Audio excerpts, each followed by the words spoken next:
But wherever this modern army goes, it's just a mercenary army as far as I'm concerned. I don't see any idealism in it at all on behalf of the troops.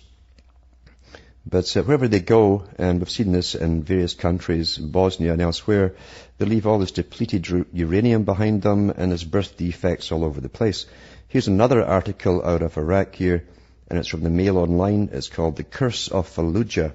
Women warned not to have babies because of rise in birth defects since the U.S. assault.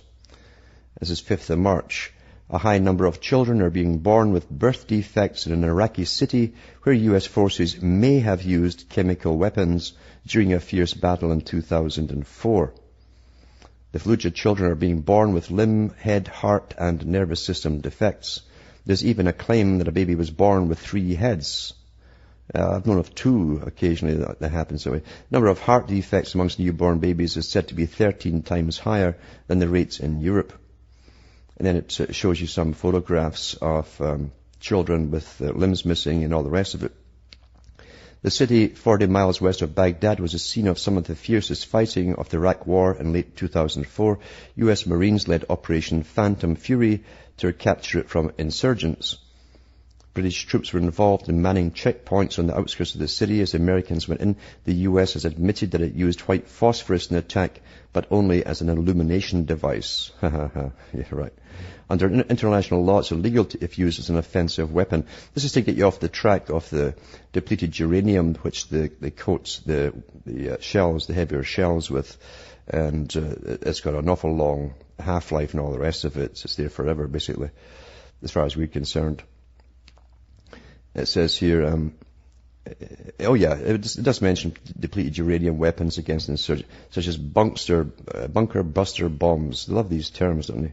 Both types of weapons can contaminate crops and water supplies. Well, see, they knew all this before they did it, because they already had the evidence from where they've been before. So it's obvious that they want to bring these people down. Another side effect of this, too, is that it causes, in a lot of the population, sterilization. Because it's radiation, you see. And it causes a lot of cancers of ovaries, testes, and all the rest of it as well. So this is the agenda, take down the third world, as you call it, or countries that are not too happy about being dominated by someone else from outside. And this makes perfect war sense. If you're all out for war, it makes perfect sense as to what they're doing. Now, there's a caller from Louisiana. Larry, are you there, Larry? Can you hear me? Hi, Alan. Can you hear me okay? Yes, I can, yeah. Yeah, they don't just coat the shells with depleted uranium. A 105 millimeter gun, which is a 4-inch cannon, has a 9-pound solid, what they call teardrop penetrator in it. I know because I put them on in '82 in the Federal Republic of Germany. Oh, yeah. Yeah. Yep. So when it passes through a target, an enemy vehicle, a tank, when it passes through it, about half of it is aerosolized, and the other half chunks out on the other side and cools off. So you can see what a mess of shooting tons of that kind of ammunition would do. Yes. And also, when they gave it to us, the next day they took all of our what they call radiac meters, for reading radiation, Geiger counters and all that. They took it all away from us and said we didn't need that stuff anymore. Really? Yes, really. I saw an interview on television about U.S. soldiers who were assigned to recover damaged tanks.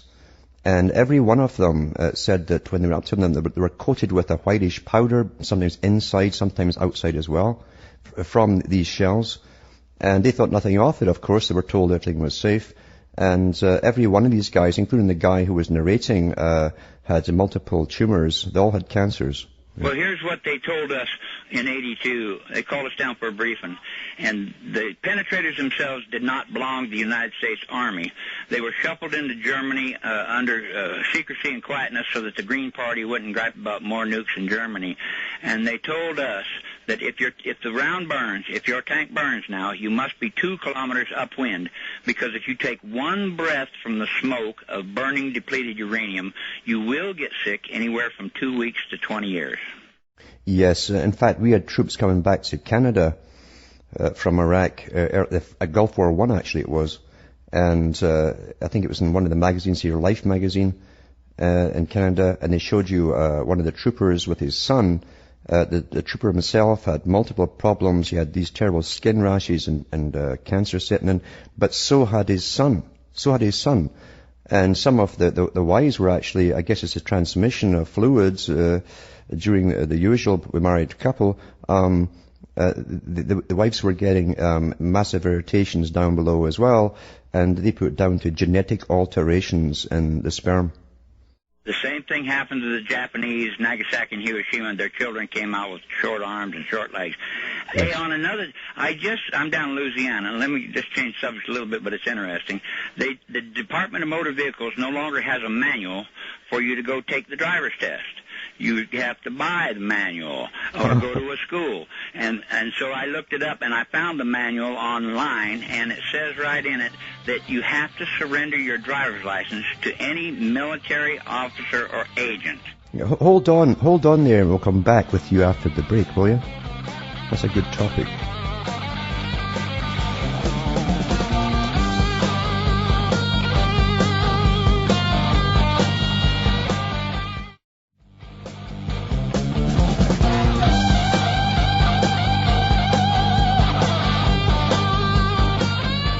Hi folks, this is Alan Watt, and we're cutting through the matrix talking to Larry from Louisiana, who's mentioning the updates, the changes in the driving courses and licensing and so on. Carry on, Larry.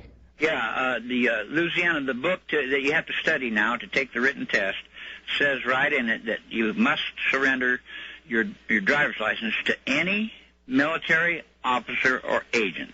So I guess if a Russian private asks me for my driver's license, I got to give it to him. You're right on with that, yeah. It also says that driving is a privilege, not a right. Says it right. Oh, so you become British after all, eh? Yeah, they've had that stuff in Britain forever. And the same thing, you buy the manual and all the rest of it. And I think, Russia also has, something to do with NATO as well. So the NATO troops will come in with all those Soviet bloc countries, ex-Soviet blocs, and they've already had them in Scotland, by the way. They've had exercises in Scotland where tourists were getting stopped by foreigners that couldn't speak English, and it really scared the bejesus out of them.